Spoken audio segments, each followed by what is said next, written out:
Logan Paul's situation got much worse. Let's check it out. So a couple of weeks ago, I talked about the fact that Logan Paul had Okay. officially filed a lawsuit All right. against CoffeeZilla over his docuseries and a couple of other videos he made last Yeah. year surrounding the CryptoZoo scandal. Specifically, he would be suing for defamation, claiming that Steven lied about him and his business ventures in order to obtain capital gain for himself, to boost his social profile, and to further push what he calls an untrue narrative that he is a dirty, rotten scam artist. To be clear, to win a defamation case, someone does have to prove actual malice, something public figures have found difficult to do time and time again. Keep in mind, this comes after Logan originally claimed that he would be suing CoffeeZilla. And lastly, CoffeeZilla, I now know your motives with this. Clout and money, good for you, but also you're slimiest. We're gonna handle this ourselves while we continue to build CryptoZoo, and I'll see you in court. Obviously, everyone said this made him look like an even bigger douche than before, and so then he would say this. CoffeeZilla is not a criminal. I called him, I apologized. My initial response to his series was that of fire and ego. Thank you, CoffeeZilla.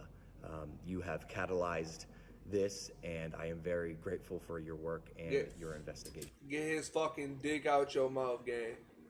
He don't want to be your friend no more, bro. He don't want to be your friend no more, bro. And I mean that. Thank you, bro. And then he would even say this during a tell-all filming about his life documented by a man named Graham Bessinger. The pit of despair that I was in over Christmas time was caused by a YouTuber accusing me of scamming. This journalist, YouTuber, crypto uncoverer guy named CoffeeZilla, who's incredible, by the way.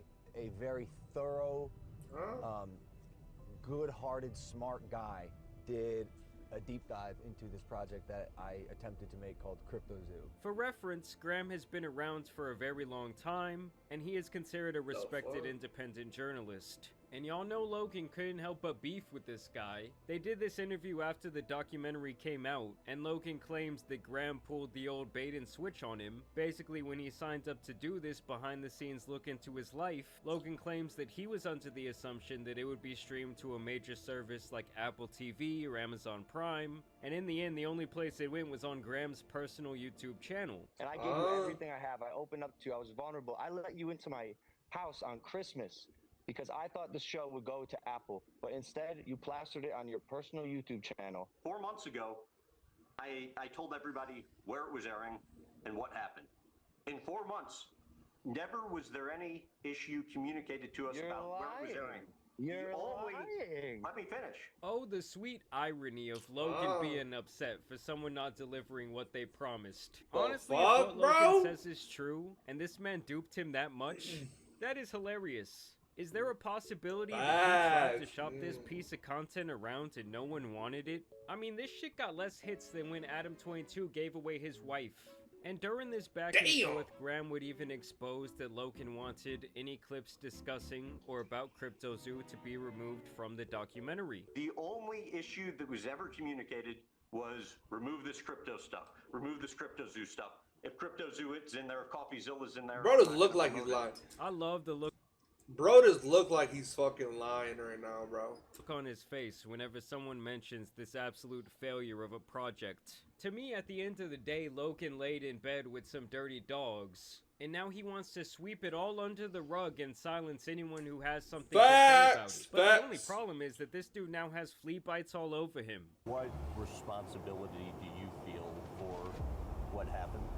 I put way too much trust in bad people to run a project that I really cared about. And to me, anyone who tries to silence legitimate criticism through unjust copyright, or even worse, a lawsuit like this, is just a massive puss.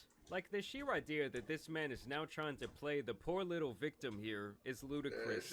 It's like setting your own house on fire, pouring gasoline all over the flames, somehow escaping, and then starting a GoFundMe to help pay for your medical bills when you decide to jump back into the burning house. Either way, CoffeeZilla has now responded to this lawsuit in his newest video, and things are getting spicy. And some of you may remember, per the court filing, that Logan is suing this man over tweets, YouTube titles, and thumbnails, citing Twitter and YouTube comments as proof of the damage to his reputation, which apparently lies at the hands of CoffeeZilla. I mean, seriously guys, using shitpost comments as proof in actual lawsuit is so 2024 that it hurts in my soul. Yes, you heard me right. Logan Paul sued me after I tried to get his fans, the CryptoZoo investors, a full refund. Coffee then shares text messages between him and Logan, where Logan straight up acknowledges the victims that he created. So he agrees people have been wronged by his game. You know, the thing that he said will earn you money.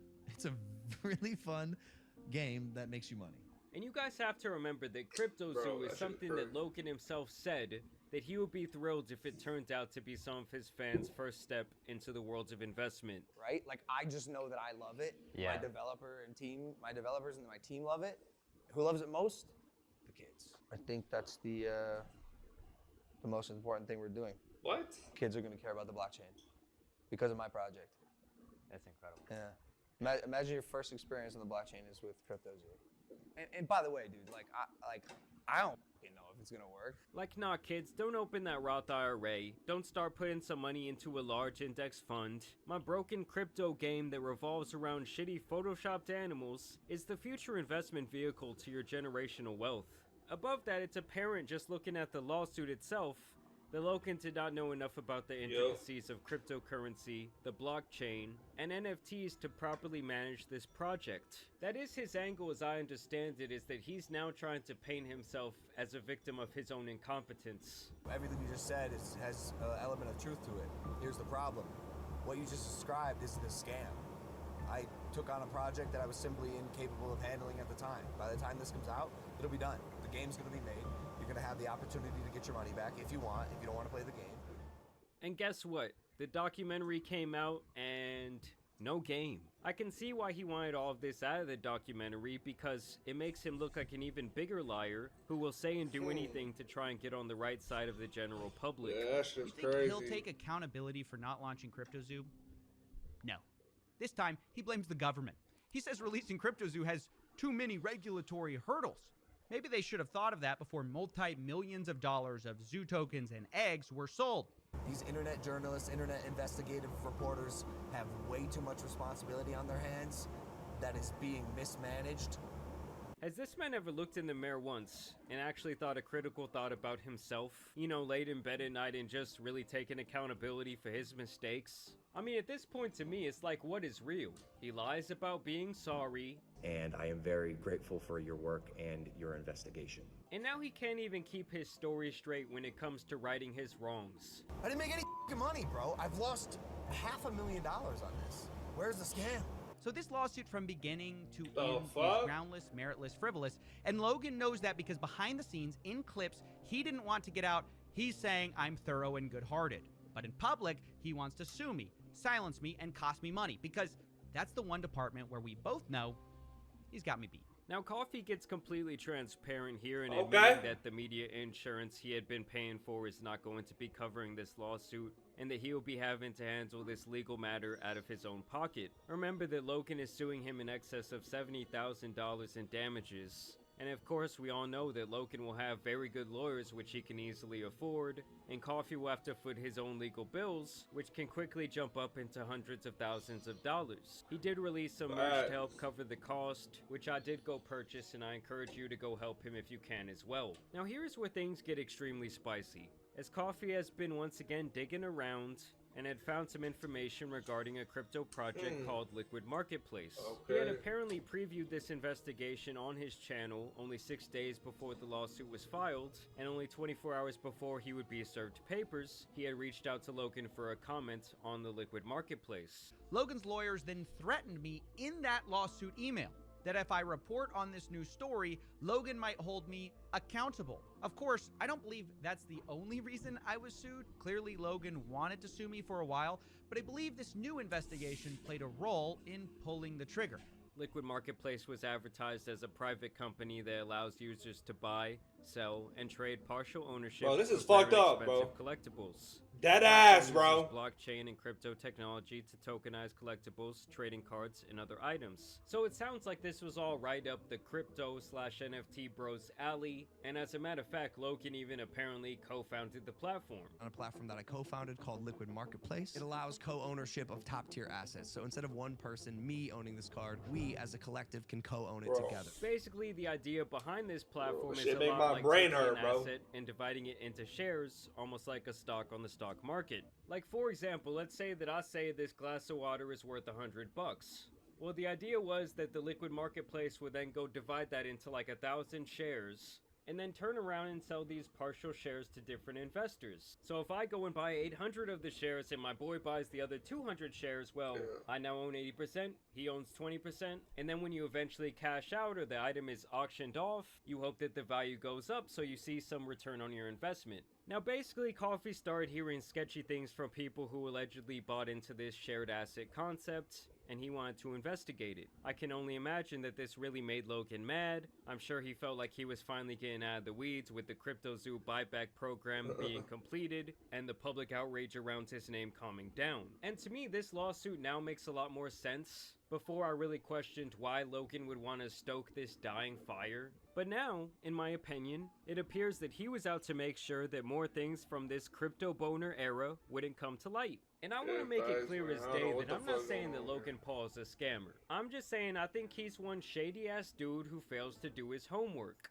Now, the Liquid Marketplace has apparently been under investigation in Canada. To be clear, Logan is not listed in the filing, but he did claim to have co-founded this company, and he was the one promoting it on his platform to millions of people during this whole Pokemon card era. The three people mentioned here are Ryan Bahadori, Amin Nickdell, and Dennis Domazet. These three men are claimed to be the minds behind the Liquid Marketplace project. The Liquid Marketplace business promotes and sells crypto assets that purportedly represent fractional ownership of valuable collectibles, known as LMP tokens. The collectibles include trading cards and digital assets such as non-fundable tokens, which are purportedly fractionalized into LMP tokens. These LMP tokens are crazy, bro. through an online platform accessible through LMP's website. LMP and its principals have perpetuated a fraud on investors in two ways. First, the respondents raised over $10 million by selling common shares and promissory notes in LMP to investors located primarily in Canada and the US. From these funds, the respondents misappropriated approximately $3 million, including through hidden payments to shell companies for the personal enrichment of the LMP principals, i.e. these three guys. Bahadori and Nick Dell made false and misleading statements to token purchasers, including that LMP tokens represent legal ownership in underlying collectibles, and the collectibles themselves have been authenticated, appraised, and insured. Finally, the LMP principals also made misleading and untrue statements to the Ontario Securities Commission during the Commission's investigation. So you gonna tell me that bro is also lying about what? Nah, there's no way. That's into LMP. The LMP principals misled the commission by hiding the true nature and total amounts of money they had misappropriated for their personal enrichment. Basically, they're saying that the Liquid Marketplace made it seem like these were going to be good investments, that were going to help people who bought in battle inflation, and that they had good long-term growth potential.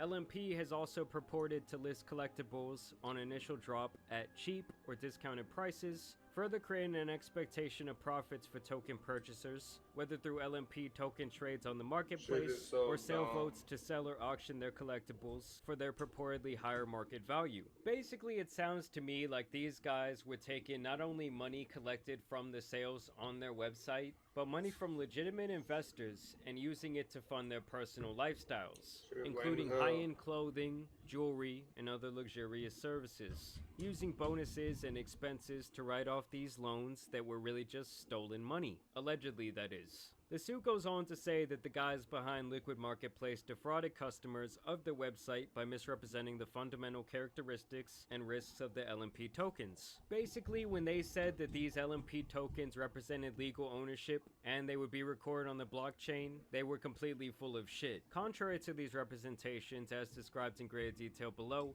LMP tokens do not represent legal ownership of underlying collectibles, purported token purchaser ownership is not recorded on any blockchain, and LMP moved collectibles to the marketplace that had failed to sell out on the initial drop. Not only that, but LMP does not authenticate, appraise, or insure the collectibles. These false and misleading representations exposed token purchasers to undisclosed risk, caused investor losses, and benefited LMP and its associates. So it sounds to me like this was yet another project that was both half-baked and lazily thrown together. They allegedly weren't authenticating these collectibles featured on their website, they didn't have documentation of ownership in many cases, and instead of giving people their money back when the item didn't completely sell all of its shares like they said they would, they allegedly still kept these people and their money on the hook, seemingly so they could use it to fund their own lifestyles. LMP failed to mint or create tokens for many of the collectibles, and no purported token purchaser ownership has been Why does Logan Paul have to do this shit? Rather, to people, LMP man? tracks LMP token sales and I don't trades get it. through an off-chain ledger system, and basically they had no structure in place to protect the people who were buying these collectibles. So we'll see where this all goes.